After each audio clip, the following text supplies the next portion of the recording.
Hello, Triple L's. We are ready for history for Wednesday, April the 22nd, and we are going to start talking about World War One today, the beginning of it, the start, um, some of the causes. Because as we look at wars, a lot of times we think of battles, and well, we need to know this general's name, and we need to know this battle, and this battle, and this battle. I'm not so much concerned about that as I am that we understand how these things start and how they end, how they get resolved, because that is what's really going to give us an understanding of how history works. The battles can always be different, but the starts and the ends of things can have a lot in common. And we're going to do things a little bit differently today. I am going to give you some information, but I'm also going to send you to a site that has some really good videos that'll help you with this understanding. I don't always want to claim to be the expert. I want to send you to experts who can help you and do it in an entertaining way. I know one of the videos I believe you watched last year, they're called History Bombs. And I sent an email to your parents this morning giving them the website, but I'm going to tell you how to get there at the end of this also. But History Bombs has 3 videos there that I want you to watch today. And I have an account there, so you can use my email and my password to get in and watch all of the different videos if you need that. So I'm going to give you a little bit of information. Then I want you to go and watch those 3 videos and see if they really help put these make them clear to you. They should be able to help make it a little bit clearer. Starting us off with a few pictures here, this is a big part of World War I because you see the men in the trenches. Trench warfare was the main way that the men fought each other in this war. So they would dig these big, just like long ditches all the way through the countryside. And if you went up in an airplane and looked down, you can just see these lines snaking all the way through. And one thing I learned, I didn't realize this, there were actually people who dug underneath. They mined to the other side and then let off explosions in the enemy territory because they mined. But because both sides were doing this, some of them were mining on top, some of them were mining, and they were almost passing underneath, which is kind of really interesting. Then we have the women doing a lot of things to help during World War One. This is not, women were not generally allowed to be soldiers or any part of the armed forces, but there were many different organizations that did give women uniforms, and they helped in other ways, and many of them were nurses. I don't know what specifically this picture is, but the Salvation Army, the YMCA used people. Librarians were sent to World War One. We'll talk a little bit about those interesting jobs more later. Children, a lot of people during this time grew gardens. They're called victory gardens because so that a lot of the food and supplies could be sent to the soldiers, people were encouraged to grow their own food at home. So when children could help in that way by helping in the gardens, by helping outside, and by helping with the food. And then I really like this picture, especially because of what we're going through right now. A lot of us look like this when we go out because we're encouraged to wear masks. And these men are wearing masks not because of gas, which was used, dangerous gases were used as a weapon in World War I, but they had different gas masks. These are because in 1918 they had an outbreak of the Spanish influenza, so another type of flu, just like we're dealing with. They had an outbreak and it killed more people than the war killed. And so they were even wearing masks to try to protect themselves from the influenza while they were fighting the war. So that's pretty interesting, and I thought that applied to kind of what we're going through now. That's why I wanted to put that there. Now, let's go. I need to move this over a little bit. Okay, now, can you still see it? Causes of World War One. What is going on? Now, war does not happen overnight. Well, sometimes it seems like it all of a sudden starts, but there are things building and building and building. And there had been a lot of things building um, between the countries that lead to an eventual start of the war.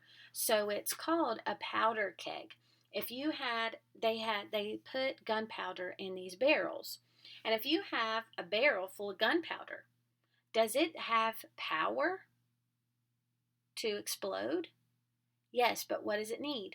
It's fine as long as it's just sitting there. But if someone lights a match and throws it in, that's all it takes.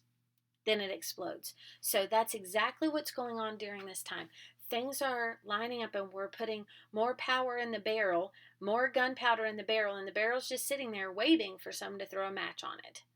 And so an acronym used a lot of times for World War One is MAIN. This is what's happening. Military. Countries in Europe and surrounding areas were building up their military. They wanted to be strong. They wanted to have power. And they were looking around and they were like, well, I'm going to build up my military. I want more. And you're going to see this in the videos that you watch. You're going to hear them talk about, I want you to listen for the aspects of military that you hear. And they talk specifically about the Kaiser in Germany building up his military. And so what happens if I am in a neighboring country and the person next to me all of a sudden has lots more ships and lots more armies and they're practicing their army maneuvers? What am I going to think? Am I going to be scared? Yes, because it looks like they're getting ready for war and I'm next door. So what do? I start building up mine. So again, those things build. Think about Theodore Roosevelt. Remember him increasing the Navy, and then what did he do? He sent it around the world to show it off. So that's another one of those things that it can either stop you and make you not want to go to war, or it can make you strengthen your military also. So everyone's getting their military ready. That's one thing being said, one domino putting in place. Okay, here's another domino: alliances. Well, if everyone's getting their militaries up, I want to start having a friendship with people. I don't want to get kicked out. So if you have alliance, it means that, oh, if I go to war, will you have my back? Yep. Well, then if you go to war, I have your back. Okay, so it's kind of like you making a friendship at school. Like if someone picks on you, then I'm going to stand up for you, but you do the same for me. You have alliances with each other. And that creates another domino too, because think about at school, if two people get in a fight, okay, but this person had 5 people agree with him that if he ever got in a fight, they would get in a fight. This person had someone agree with him that if he ever got 5 people agree with him that if he ever got in a fight, they would get in a fight too. So is the fight 2 people? No. It's now this 5 people jump in and this 5 people jump in, and now you have a huge fight. So now we have alliances in place. So they're building up their military, they're making friendships. This is like a board game, right? This is like Risk. Then you have the idea of imperialism. Imperialism was countries like England and Germany that had colonies. You're going to hear them talk about their colonies in the videos. They had lots of land that they controlled, that they were the boss of. Remember, we were the colony of England before the Revolution. So this idea of wanting to control lots of land and lots of nations, and I want to be the controller of all of these other little countries that are smaller than me. Does that lead to war? Yes, because if I have 4 colonies and you have 5, guess what? I want another one. I actually want 2 more because I don't want the same as you. I want more than you. Because what's happened is these rulers are not seeing this as a place to all live together. They're seeing it as wanting to be better and bigger than the next person. See how that causes problems? That causes problems in everyday life, but especially getting along with other countries, right? And think about the mentality that goes into this, how much it would make a difference. If we just thought we just want to survive, we want to all live together in harmony, think about how easy that would be. But if I'm just trying to be bigger and better than the next person, that causes all kinds of problems. Then you have the N, which is nationalism, meaning that I am proud of my country and I'm going to stand up for my country and its rights, and I don't care who I have to beat up for it. Now, national pride is a good thing, but nationalism kind of steps on other people's toes. It doesn't just give you pride in your country. It is what is making you want to go to war with other people so your country is better. And it's also what this sense of nationalism is what will allow men to serve, right? Why would anyone want to fight in a war? Probably be killed. Well, because you have pride for your country and you're wanting to help your country. So here's some of the alliances going on. We have this one is called the Triple Entente that was made, and this is many years before World War I. The Triple Entente is Great Britain, France, and Russia. So they get together and they have a group. I want you to listen in the video for this because they're going to talk about it. Then the Triple Alliance is Germany, Austria-Hungary, and Italy. When we start the war, Italy kind of backs out of this group. But the alliance at the beginning was Germany, Austria-Hungary, and Italy. So look at the diagram below. Look how they're all overlapping. So here's the Triple Alliance. Here's the Triple Entente. And then in between these, you have Bulgaria and Serbia. And they're having some problems too. And they're overlapping into these regions. Serbia and Russia are buddies, and you're going to see that in the video. I love the way they portray that.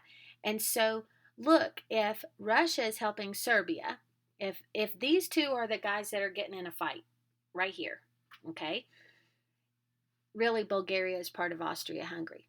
If these two guys get in a fight, Russia then falls in, France falls in, Britain falls in. Same thing over here. Austria-Hungary gets in a fight, Germany falls in, Italy falls in. Okay, so then it becomes not just a little skirmish or a little problem, it becomes a war. So what was the spark?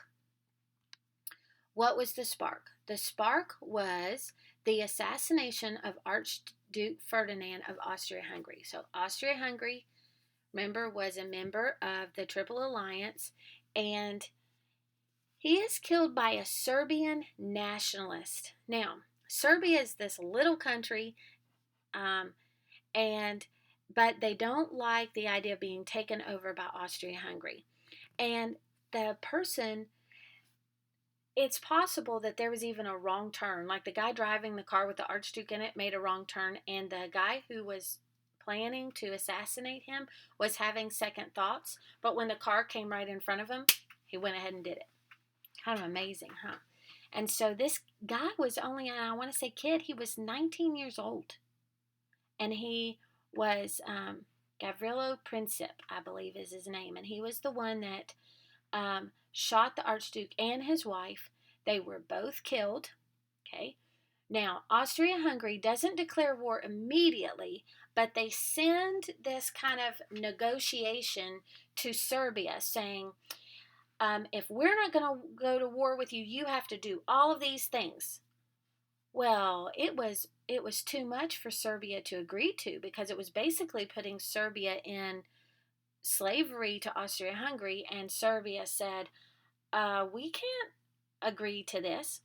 So Austria-Hungary declares war on Serbia, little country Serbia, by July. And then whoosh, all of the dominoes start falling, and by early August, most of Europe is in war.